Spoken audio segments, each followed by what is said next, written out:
शेतकरी मित्रांनो, राम राम नमस्कार. शेतकरी मित्रांनो, राज्यभरातील कापूस उत्पादक शेतकऱ्यांसाठी ताजी बातमी जाणून घेऊ. शेतकरी मित्रांनो, आपल्या हाती आलेले सर्वच ठिकाणचे ताजे कापसाचे भाव.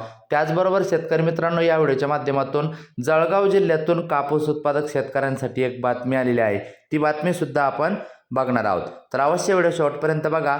विनंती आहे, नवीन असाल तर प्रत्येकाने आपले यूट्यूब चॅनल नक्की एकदा सबस्क्राईब करा, लाईक करा, कमेंट करा, शेअर सुद्धा नक्कीच करा. सुरुवात करतोय बातमीने, त्यानंतर कापसाचे भाव. व्हिडिओ मात्र पूर्ण बघा. मित्रांनो, कापूस खरेदी केंद्राकडे तब्बल 28,000 शेतकऱ्यांची पाठ. जेमतेम 5.5 लाख क्विंटल पांढऱ्या सोन्याची खरेदी.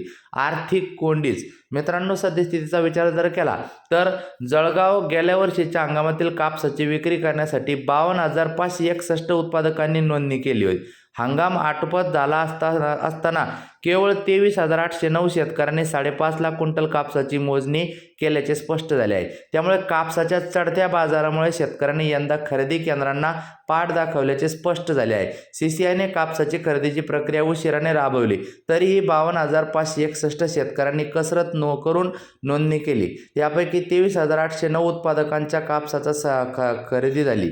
ऑनलाईन स्लॉट बुकिंग वा तांत्रिक अडथळ्यामुळे शेतकरीही वैतागला. तशातच खाजगी बाजारात कापसाच्या दरात तेजी आली.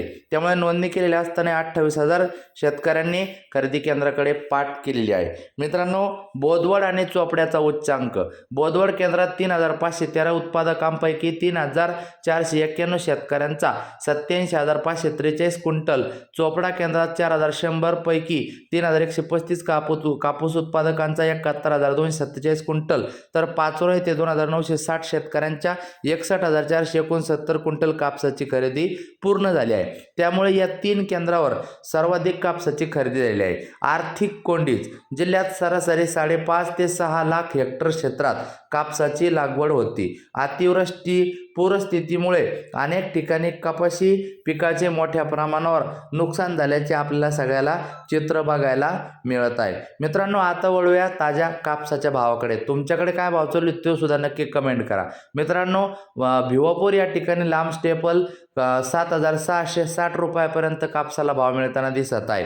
तर त्याचबरोबर पुलगाव बाजार समिती जास्तीत जास्त 7,880 रुपये, हिमायतनगर जास्तीत जास्त 7,400 रुपये, त्यानंतर हिंगणघाट जास्तीत जास्त 7,950 रुपये, त्यानंतर सिंधी सेलू जास्तीत जास्त 7,880 रुपये, त्यानंतर नेरपर सोपंत जास्तीत जास्त 6,800 रुपये, त्यानंतर देऊळगाव राजा जास्तीत जास्त 7,800 रुपये, त्यानंतर उमरेड जास्तीत जास्त 7,550 रुपये, त्यानंतर अकोला बोरगाव मंजू जास्तीत जास्त 8,010 रुपये, त्यानंतर अकोला जास्तीत जास्त 8,010 रुपये, त्यानंतर धामणगाव रेल्वे जास्तीत जास्त 7,650 रुपये, त्यानंतर सावनेर जास्तीत जास्त 7,550 रुपये, त्यानंतर अमरावती जास्तीत जास्त 7,600 रुपये, त्यानंतर बीड केज खाजगी बाजार 7,800 रुपये, त्यानंतर धारूर बीड जास्तीत जास्त 7,650 रुपये.